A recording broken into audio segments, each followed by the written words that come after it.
السلام علیکم ورحمۃ اللہ وبرکاتہ۔ الحمد للہ وحدہ والصلاة والسلام علی من لا نبی بعدہ،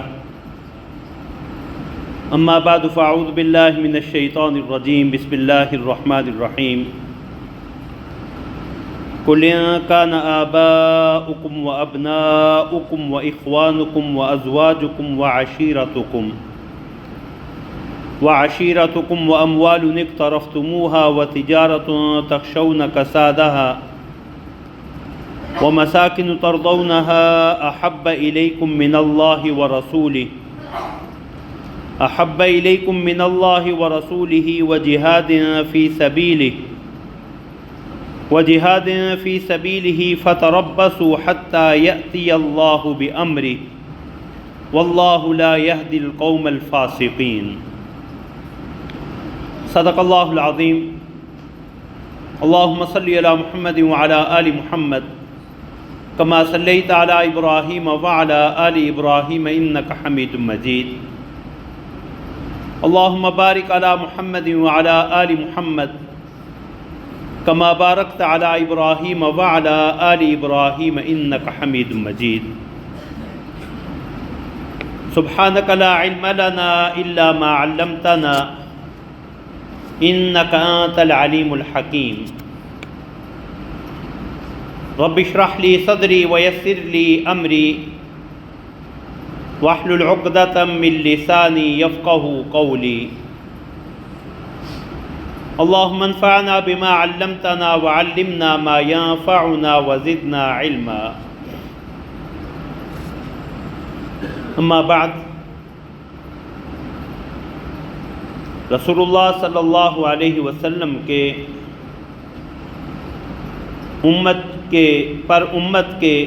رسول اللہ صلی اللہ علیہ وسلم کے امت پر حقوق کے حوالے سے حق ایمان، حق تعظیم کے حوالے سے بالتفصیل گزارشات پیش کی جا چکی ہیں۔ گزشتہ جمعہ رسول اللہ صلی اللہ علیہ وسلم کے تیسرے بڑے حق محبت کے حوالے سے گفتگو کا سلسلہ شروع ہوا تھا کہ قرآن کریم نے نہ صرف رسول اللہ صلی اللہ علیہ وسلم کی محبت کو واجب قرار دیا ہے، بلکہ یہ بھی واضح فرما دیا کہ دنیا کی کوئی محبت یا دنیا کی کسی شے سے محبت رسول اللہ صلی اللہ علیہ وسلم کی محبت سے غالب نہیں ہونی چاہیے۔ سورہ توبہ کی جو آیت کریمہ اس حوالے سے تلاوت کی تھی، اس کا ترجمہ پھر سے سماعت فرما لیں۔ قل ان کان آباؤکم وابناؤکم، کہہ دیجیے اگر تمہارے آباء و اجداد، تمہارے بیٹے، تمہاری اولاد، وَإِخْوَانُكُمْ وَأَزْوَاجُكُمْ، تمہارے بھائی، تمہاری بیویاں، وَعَشِيرَتُكُمْ، تمہارا قبیلہ کنبہ، وَأَمْوَالٌ اقْتَرَفْتُمُوهَا، وہ مال و دولت جو تم کماتے ہو، وَتِجَارَةٌ تَخْشَوْنَ كَسَادَهَا، اور وہ تجارت جس میں تمہیں گھاٹے کا خدشہ لگا رہتا ہے، وَمَسَاكِنُ تَرْضَوْنَهَا، اور وہ رہائش گاہیں جو تمہیں پسند ہیں۔ یہ 8 چیزیں اللہ رب العزت نے گنوائیں، اور پھر ارشاد فرمایا احب الیکم من اللہ ورسولہ وجہاد فی سبیلہ، یہ ان میں سے کوئی چیز تمہیں اللہ، اس کے رسول اور اس کے راستے میں، اللہ کے راستے میں جہاد سے زیادہ محبوب ہوں۔ فتربصوا حتی یأتی اللہ بامرہ، تو انتظار کرو کہ اللہ رب العزت اپنا کوئی حکم سنا دیں، اللہ کی طرف سے کوئی پکڑ آ جائے۔ واللہ لا یہدی القوم الفاسقین، اور اللہ نافرمان لوگوں کو ہدایت نہیں دیا کرتا۔ تو حضرات مفسرین نے لکھا ہے کہ آیت کا اختتام یہ بتلا رہا ہے کہ ان مذکورہ اشیاء میں سے کسی چیز کی محبت کا اللہ کے رسول اور اللہ کے راستے میں جہاد سے زیادہ مقدم اور محبوب ہونا اللہ کی نافرمانی بھی ہے اور معاذ اللہ ہدایت خداوندی سے محرومی کا سبب بھی۔ گزشتہ جمعہ اسباب محبت کے حوالے سے بھی گفتگو ہوئی تھی۔ رسول اللہ صلی اللہ علیہ وسلم کے اسباب محبت میں جہاں آپ کا حسن و جمال ہے، جہاں آپ کی جود و سخا ہے، وہیں رسول اللہ صلی اللہ علیہ وسلم کا انسانیت کے لیے محسن ہونا، آپ کے انسانیت پہ جو احسانات ہیں، رسول اللہ صلی اللہ علیہ وسلم کا جامع کمالات ہونا کہ انبیاء و رسول کو جو اوصاف و کمالات اللہ رب العزت نے انفرادی طور پہ عطا فرمائے، وہ اللہ رب العزت نے ختم نبوت کی بنا پہ آپ کی ذات مبارک میں جمع فرما دیے۔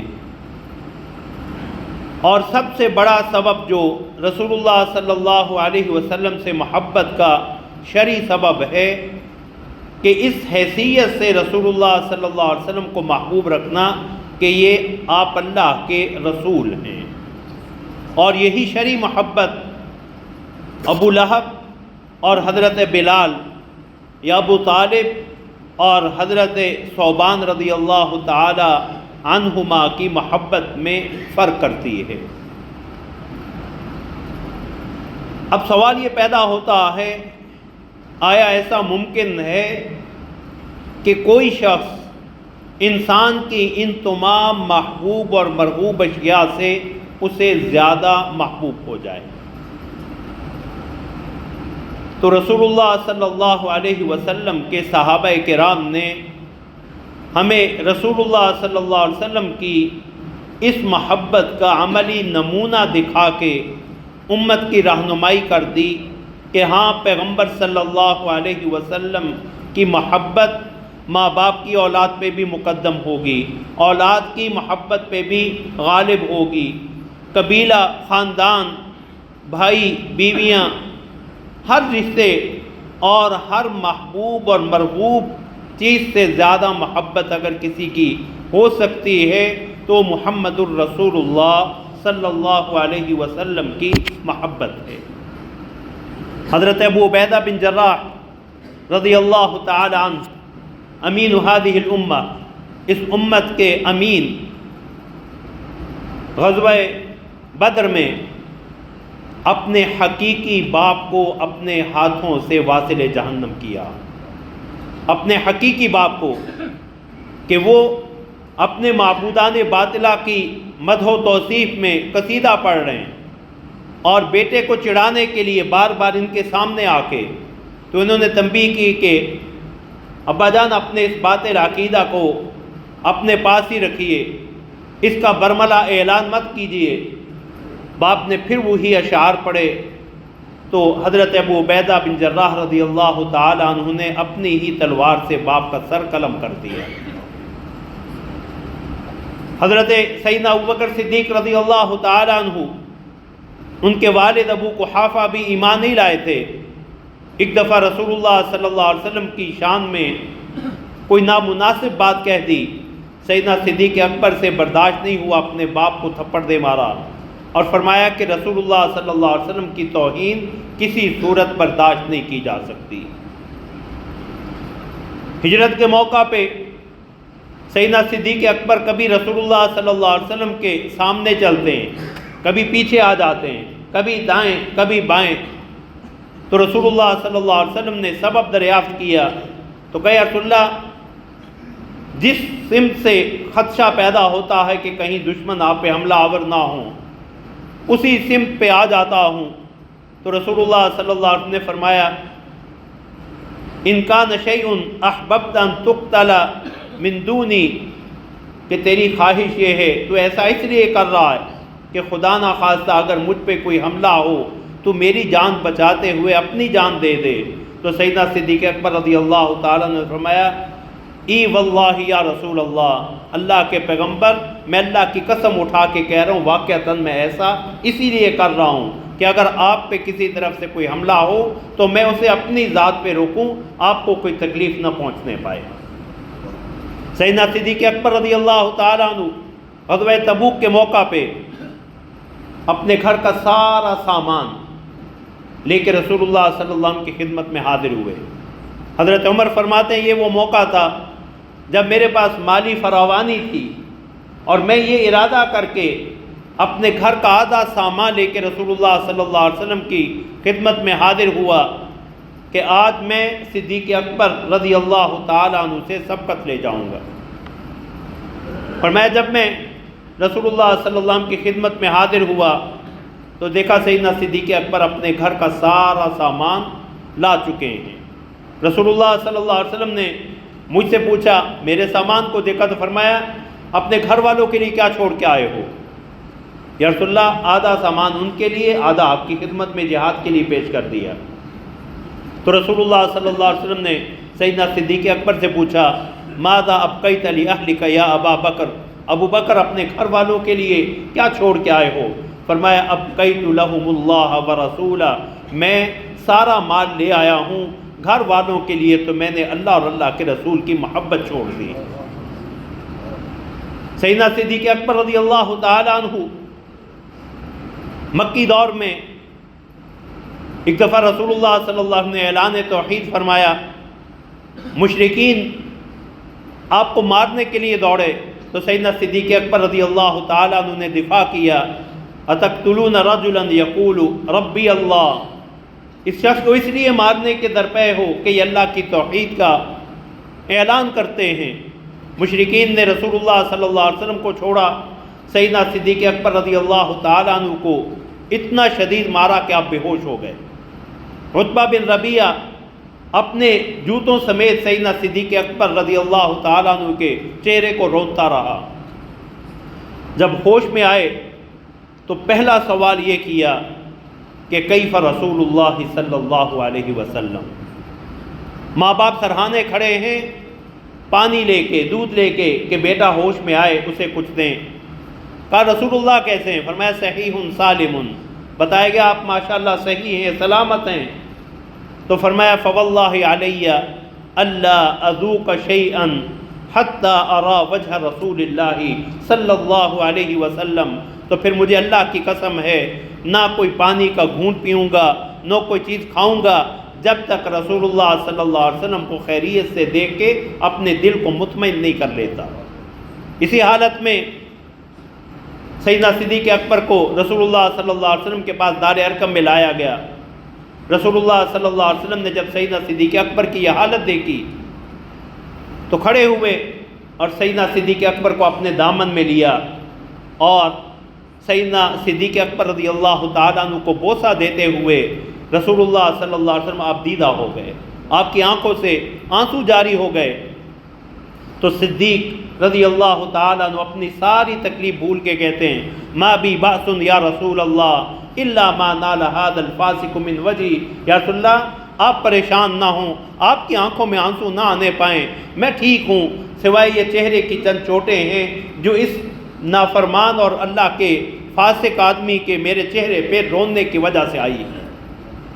عبد الرحمن ابن ابی بکر حقیقی بیٹا ہے، بعد میں اللہ نے دولت ایمان سے انہیں بھی نواز دیا۔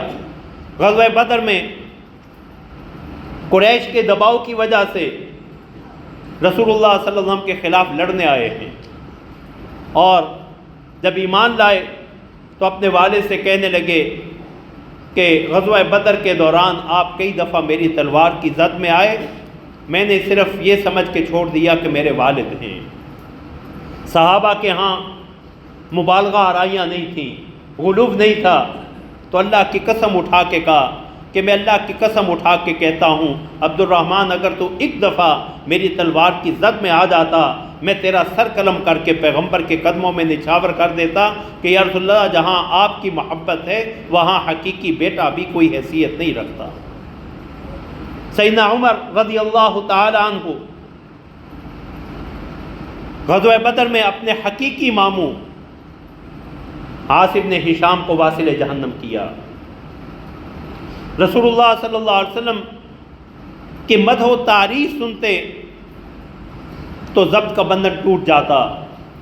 رات کو گشت کر رہے ہیں، ایک گھر سے رسول اللہ صلی اللہ علیہ وسلم کی تعریف کے اشعار خاتون پڑھ رہی ہیں، وہیں بیٹھے اتنا روئے کہ حالت غیر ہو گئی۔ لوگ اٹھا کے جو ہے وہ گھر لے کے آئے، اور رسول اللہ صلی اللہ علیہ وسلم کے فراق اور آپ کی جدائی میں کئی دن جو ہے وہ حضرت عمر رضی اللہ تعالیٰ عنہ صاحب فراش رہے، بستر پہ بیمار پڑے رہے۔ حضرت اسامہ بن زید رضی اللہ تعالیٰ عنہ کا وظیفہ اپنے حقیقی بیٹے حضرت عبداللہ بن عمر سے زیادہ رکھا۔ اسامہ بن زید کا وظیفہ زیادہ، اپنے بیٹے کا کم۔ تو عبداللہ بن عمر رضی اللہ تعالیٰ عنہ کہنے لگے میں تو رسول اللہ صلی اللہ علیہ وسلم کے ساتھ تمام غزوات میں شریک رہا ہوں، جبکہ یہ تو اس وقت بچے تھے۔ تو فرمایا وہ تمہاری نسبت رسول اللہ صلی اللہ علیہ وسلم کو زیادہ محبوب تھا، اور از راہ تواضع کہنے لگے تمہارے باپ کی نسبت رسول اللہ کو اس کے باپ سے زیادہ محبت تھی۔ حضرت عثمان رضی اللہ تعالی عنہ محبت کے ایسے نمونے چھوڑے حضرات صحابہ نے۔ صلح حدیبیہ کے موقع پہ جب حضرت عثمان رضی اللہ تعالی عنہ قاصد بن کے مکہ مکرمہ گئے تو دشمنوں کے محاصرے اور نرغے میں بھی پیغمبر کے احکام کو جو ہے وہ پس پش نہیں ڈالا۔ آپ کا تہبند مبارک آدھی پنڈلی تک ہے۔ مشرکین میں سے کسی نے کہا کہ تمہیں پتہ ہے یہ ہمارا رواج نہیں، تو فرمایا لا ہکذا عزرت صاحبنا، میں تمہارے رواج کو کیا جانوں، میں نے تو اپنے پیغمبر کے تہبند کو یہی دیکھا ہے، میں یہی رکھوں گا۔ ابو سفیان اس وقت ایمان نہیں لائے تھے، کہنے لگے کہ عثمان تم تو آ چکے ہو مکہ میں، اگر تم طواف کرنا چاہو تو تمہیں اجازت ہے۔ وہاں حضرات صحابہ میں سے کسی نے رسول اللہ صلی اللہ علیہ وسلم کے پاس یہ کہہ دیا کہ عثمان خوش نصیب ہیں، ہمیں تو یہاں روک لیا گیا، عثمان مکہ پہنچ چکے ہیں، وہ طواف کر رہے ہوں گے۔ اب رسول اللہ صلی اللہ علیہ وسلم کا اعتماد بھی دیکھیے، فرمایا عثمان میرے بغیر بیت اللہ کا طواف نہیں کر سکتے۔ حضرت عثمان کو کہا گیا آپ طواف کرنا چاہیں تو طواف کر لیں، فرمایا ما کنت لأطوف بیت اللہ وانتم حبستم رسول اللہ صلی اللہ علیہ وسلم، تم نے اللہ کے رسول کو روک رکھا ہو اور میں بیت اللہ کا طواف کروں، یہ ممکن ہی نہیں ہے۔ ایک دفعہ رسول اللہ صلی اللہ علیہ وسلم حضرت عثمان رضی اللہ تعالیٰ عنہ کے گھر تشریف لائے، داماد تھے، دورے داماد۔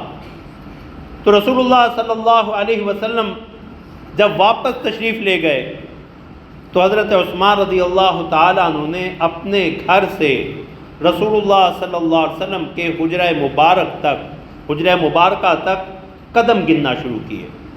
تو کسی نے ذرائع تعجب کہا کہ عثمان ان قدم گننے کی وجہ سمجھ نہیں آ رہی۔ فرمایا میری کس قدر خوش نصیبی ہے کہ میرے گھر میں محمد الرسول اللہ صلی اللہ علیہ وسلم خود تشریف لائے ہیں، تو جتنے قدم بنتے تھے اتنے غلام جو ہے وہ آزاد کیے۔ یہ رسول اللہ صلی اللہ علیہ وسلم کے ساتھ حضرات صحابہ کی محبت تھی۔ حضرت علی رضی اللہ تعالی عنہ، کسی نے پوچھا کیف کان حبکم لرسول اللہ صلی اللہ علیہ وسلم، رسول اللہ صلی اللہ علیہ وسلم کے ساتھ آپ کی محبت، حضرات صحابہ کی محبت کیسی تھی؟ تو فرمایا واللہ لقد کان احب الینا من انفسنا واموالنا واولادنا وآبائنا وامہاتنا ومن الماء البارد عند الظما، کہ اللہ کی قسم رسول اللہ صلی اللہ علیہ وسلم ہمیں اپنی جانوں سے بھی زیادہ محبوب تھے، ہمیں اپنے مال سے بھی زیادہ محبوب تھے، اپنی اولاد سے، ماں باپ سے بھی زیادہ محبوب تھے۔ فرمایا سخت پیاس کے وقت ایک آدمی کو ٹھنڈے پانی کی جو طلب اور تڑپ ہوتی ہے، رسول اللہ صلی اللہ علیہ وسلم اس طلب اور تڑپ سے بھی ہمیں زیادہ محبوب تھے۔ صحیح بخاری کی روایت ہے، حضرت بلال رضی اللہ تعالیٰ عنہ فرماتے ہیں کہ رسول اللہ صلی اللہ علیہ وسلم جب وضو فرما رہے ہوتے تو حضرات صحابہ رسول اللہ صلی اللہ علیہ وسلم کے وضو کے پانی کو بھی نیچے نہیں کرنے دیتے تھے. کوئی لیتا اسے ادراہ تبرک پی رہا ہے، کوئی سر پہ مر رہا ہے، اور اگر کسی کے ہاتھ وہ پانی نہیں آتا تو وہ اپنے دوسرے صحابی ساتھی کے ہاتھوں کی تری کو لے کے جو ہے اپنے جسم پہ مر رہا ہوتا تھا.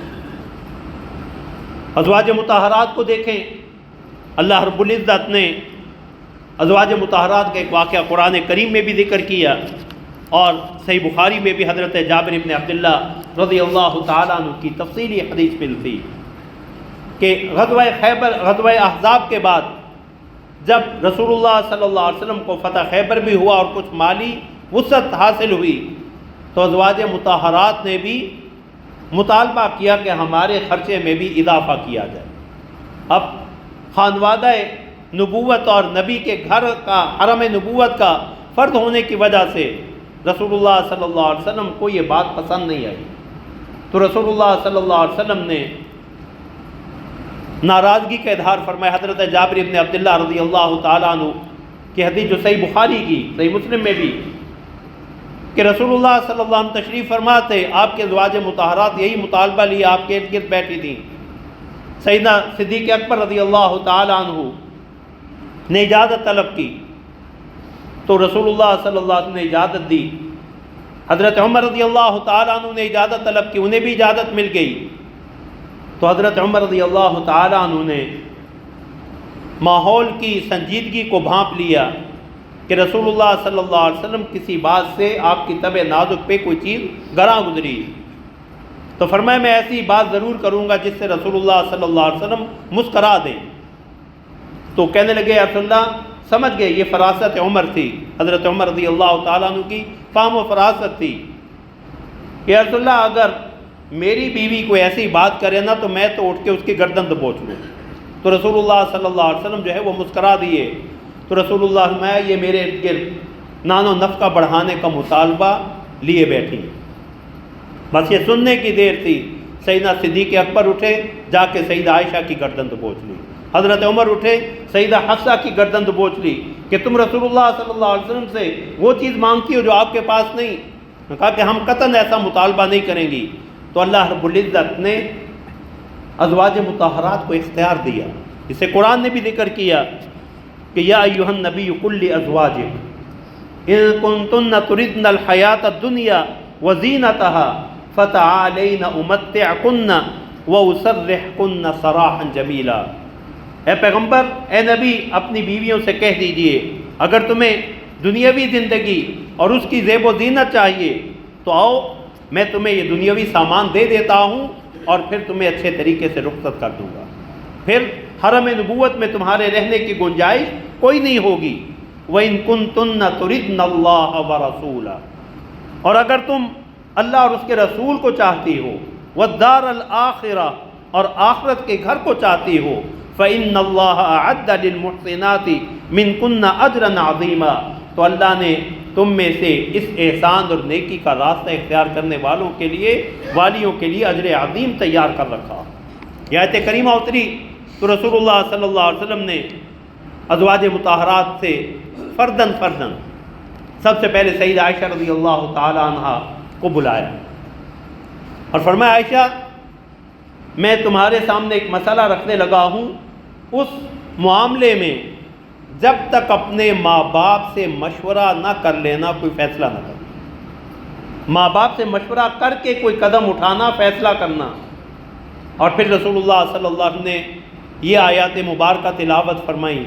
سیدہ عائشہ رضی اللہ تعالی عنہ نے فوراً یہ جواب دیا افیک استامر ابوی یا رسول اللہ، رسول اللہ آپ کے بارے میں اب اپنے ماں باپ سے مشورہ کروں گی. اخترت اللہ ورسولہ، ہمیں یہ دنیاوی ساز و سامان نہیں چاہیے، ہمیں تو اللہ اور اللہ کے رسول کی محبت درکار ہے. اور پھر سیدہ عائشہ رضی اللہ تعالی عنہ نے کہا یا رسول اللہ میری خواہش یہ ہے کہ آپ میرے اس جواب کو باقی ازواج مطہرات کو نہ بتائیں، باقی ازواج مطہرات کو نہ بتلائیں کہ عائشہ نے کیا جواب دیا. تو رسول اللہ صلی اللہ علیہ وسلم نے فرمایا اللہ کا نبی غلط بیانی نہیں کر سکتا، خیانت نہیں کر سکتا، اب خود میں نہیں بتلاؤں گا، لیکن کسی نے پوچھ لیا تو میں تمہارے جواب سے آگاہ ضرور کر دوں گا. تو تمام ازواج مطہرات نے یہی جواب جو سیدہ عائشہ رضی اللہ تعالی عنہ کا تھا کہ اخترت اللہ و رسولہ، ہمیں تو اللہ اور اللہ کے رسول کو ہم نے اختیار کیا ہے، دنیاوی ساز و سامان ہمارے لیے کوئی حیثیت نہیں رکھتا۔ سیدہ جویریہ بنت حارث ابن ابی ضرار کی بیٹی قیدی بن کے آئی ہے، اور رسول اللہ صلی اللہ علیہ وسلم کے پاس ان کے والد آئے حارث ابن ابی ضرار کہ میری بیٹی سردار کی بیٹی ہے، لا تصبح مثلھا، اس جیسی عورت کو جو ہے وہ قیدی نہ بنائیں۔ تو رسول اللہ صلی اللہ علیہ وسلم نے کہا میں تمہیں اس سے بہتر جو ہے وہ رائے دیتا ہوں، جویریہ سے پوچھ لیتے ہیں، وہ تمہارے ساتھ جانا چاہے تو اس کی مرضی، اور اگر وہ میرے پاس رہنا چاہے تو سیدہ جویریہ رضی اللہ تعالی عنہ نے بغیر کسی تردد کے کہا اخترت رسول اللہ، میں آپ کے ساتھ نہیں جانا چاہتی، میں تو رسول اللہ صلی اللہ علیہ وسلم کے پاس ہی رہنا چاہتی ہوں۔ تو حضرات صحابہ نے، ازواج مطہرات نے رسول اللہ صلی اللہ علیہ وسلم کی محبت کو ساری محبتوں پہ غالب رکھا۔ انہی میں ایک صحابی حضرت طلحہ بن برا رضی اللہ تعالیٰ عنہ، کم عمر صحابی ہیں، نوجوان ہیں، اور ابھی ان کے والد ایمان نہیں لائے تھے، تو رسول اللہ صلی اللہ علیہ وسلم کی خدمت میں ہر وقت بیٹھا کرتے۔ تو ایک دن رسول اللہ صلی اللہ علیہ وسلم نے پوچھا طلحہ تمہیں مجھ سے کتنی محبت ہے؟ کہ یا رسول اللہ پیمانہ تو میرے پاس اور کوئی نہیں، لیکن اتنا عرض کر دیتا ہوں آپ حکم دیں تو باپ کا سر قلم کر کے آپ کے قدموں پہ نچھاور کر دوں گا کہ میں آپ کی محبت میں کسی اور کو خاطر میں نہیں لاتا۔ تو رسول اللہ صلی اللہ علیہ وسلم نے فرمایا نہیں، میں قطع رحمی کے لیے نہیں بھیجا گیا۔ اللہ نے ان کے والد کو بھی نعمت ایمان دے دی۔